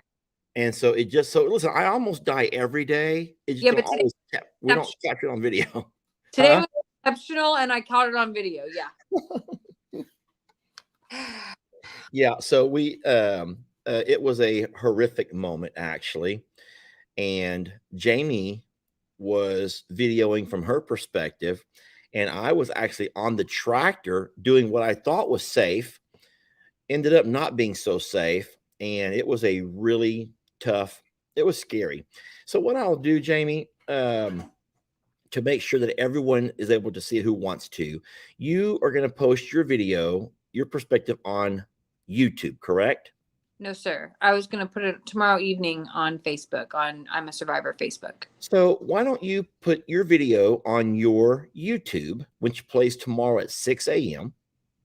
And I will put mine on Facebook that plays in the morning. So all Facebook and YouTube can see. Okay. And then we can flip-flop in the afternoon. Okay. So they can see both perspectives. And this is weird that we're doing this with folks watching. Normally we have these conversations right here side by side. When you are a family that creates videos, especially when you're sharing the same content, you have to have these kind of discussions. And our discussions here around the dinner table or the bar where I'm sitting now, or even on the couch, will sometimes be about timing and when to make videos or when to place, all of that stuff. So when to schedule, they call that. So fine. It has nothing to do with Carl. Everyone thinks it's something to do with Carl. This has nothing to do with Carl. Carl is being he's being decent, guys. We're making do with Carl right now. Yeah, not a Carl moment, not a text moment either. But no, we almost die, Jamie. All right, we have so many life close moments, close encounters. Go ahead, you finish up, babe. No, Lester or I almost die, and it's getting worse. And my coordination, for whatever reason, I told him one day, I was like, something's wrong. I have lost like normal function, and I'm talking like walking function, and like I ran into the door the other day, like the whole door. My thing is, could you have possibly had a stroke and not even realize it? How does someone know they've had a stroke and they don't realize it? Because everything is normal except your coordination and balance. And all of a sudden, Jamie is walking and hitting doors like with her entire left shoulder or her entire right shoulder, or she'll be walking and like trip on nothing, just trip in thin air and like not fall, but like woo, like stumble. And I'm thinking, what's wrong with you? Like, what's going on with you? And so I'm wondering if you may have like had a stroke and don't know it. Maybe. I don't know. I just thought it was like part of getting old, but like it's happening more and more and more now. So like Lester's not joking about like one of us almost dies every single day, whether it be via animals or projects we're doing or just my coordination or Lester's dumb decisions. One of those is the cause and a root cause in the world of Lester Morrow. Well, your equilibrium is off and you don't have any ear pain. So it's nothing to do with like an ear infection or anything that you know of, but and that's all it is. It's your balance and your coordination. Mm-hmm. It's not your speech. You're not like fumbling with your words. You're not. No. So I don't know. It's a really weird thing, like real weird, and it's not every day, but it is often. Yeah. I remember the day that I did the live from outdoors and on the porch at I'm a Survivor, and I was sweating profusely, and how many people were concerned, but they don't realize, I don't think, that we do that every day. That's just a normal everyday. Anyone that works outdoors sweats profusely. So we have to always hydrate. Hydrate is the key word over here. But that's not just a Lester thing, guys. That's a this time of year, probably any state that has to deal with high humidity. Yeah. Some days that way. Not based on necessarily what we're doing, but it's about the humidity level. So yeah. No, I wasn't working. It wasn't a strenuous job I was doing at all. I didn't feel the but I know that I was a mess, just a mess. But listen, Jamie and I we've both experienced moments where we've gotten too hot. And so it affects me mostly with like migraine type headaches. And when I get too hot, I sometimes know it's coming on. I know I'm too hot. And when I begin to try to cool myself down, it turns into where it's a 2-hour nap in the complete dark. And I have this hell of a headache for like hours later. Yeah. And that's when I know that I've overdone it. And how about you? You're gonna hate to hear this. I start to get a pass out feeling, like a fade of black in the vision department. And I'm like, oh, that's it. And I just need, honestly, to cool off in the quickest way. And usually that's a hose down. That sounds really terrible and very ungirly like, but I need to hose myself down and just sit. And then I'm pretty much spent the rest of the day with any other energy. It doesn't mean I'm laying down and sleeping the rest of the day. It just means that I need to switch my task to be like video building or paperwork or, regular things. But like, it's happened a time or two where it's just, I pushed it too hard. And it just sneaks up on you sometimes. Well, Kimberly says her nickname is Grace because she trips over everything. Kimberly, her nickname is Grace. So we can start calling you Grace as a nickname. Hey, Grace. My grandma used to call me that when I was little because I tripped and I just wasn't coordinated, like in sports and anything. I've never been a super athletic person or anything like that. But it's been, what would you say, like the last couple months that this has been more happening than before? Well, I just want you to know that everyone's saying it could be just premenopausal what you're going through. So I don't really know exactly what that entails, but premenopausal. That's what that's what I read, honestly, is that it's a hormonal thing and your body is going through really messed up changes and causes all kinds of really strange stuff to happen. And getting old sucks. Kathy can trip over a chalk line, she says. Kathy can trip over a chalk line. I feel you. But here's the rest of my health, the rest of my blood work, everything else checks out fine. But I have this weird lack of coordination. The only other thing I thought, like, is it something that happened? We had COVID like 3 times over the last couple of years? Only 2 confirmed. 2 confirmed. But is it something that happened with one of those that just left me with something long term? Because no, I'm sorry to tell you, but based on the comments popping through here right now by a lot of people, sorry, Jamie, to let you know, but it's just pre-menopause. And Lord, stuff. These hot flashes suck, and the emotional imbalance. Sorry, Jamie, but getting old sucks. Somebody said. But like the emotional imbalance is like worse than a teenage girl, and I just spent a week with a pre-teenage girl, and my everything is off around that. And I know Lester doesn't get it because he's a man, but like it's a really strange place to be in because it's like this lack of control of just feeling normal. It sucks. Well, Tiffany says everything you have to say, I think, but she does it with little emojis. 3 super hot type flashes, followed by 3 super cold, chill moments. So yeah. So the problem is they don't align with Lester's moments like that. So he'll come to bed and it's freezing. And I typically like it chilly too, but he then flips on the fan on top of it already being freezing. And then I pile on like 7 covers. Then he gets into bed and his body is a furnace. And suddenly I'm boiling hot, like sweating hot. And well, according to Mel, this is going to last for years and years. So you better get used to it. You better get used to it. It's going to be great. It's going to be fine. It's going to be totally fine. It'll be fine. So you're saying I'll have a lot of dates with Jen Bean then you're saying, right? So, well, that's great. That's just great, Jamie. Well, I'm glad that they're safe, and it's been a productive live. We're going to go ahead and say goodbye to you now. I'm going to keep going for a while longer. I'm kidding. You notice, I know, I'm kidding. You notice that my name over here is Timeout Tuesday. I like it. And then I called it the sweaty edition. Sorry. But when I first started, look at my collar. What do you call it when a man's collar is just, that's from sweat. That's from me doing this all afternoon long. That's how the collar gets that way, because I'm doing this. By the way, all darn day. What? Did you spray down the horses again? With water or with the bug spray? With water. Neither. No. Oh. They were fine. They ate. They were eating good. But what's weird about right now is a lot of people are asking me in a video, like, why aren't you spraying them for flies? It's too hot for flies. Oh, yeah. We don't have flies at all. There's no flies anywhere. No mosquitoes, no horse flies. That's the only beauty of a drought, if you think about it. Think about it. Last year at this time, there were no flies either. No horse flies. There are no bugs.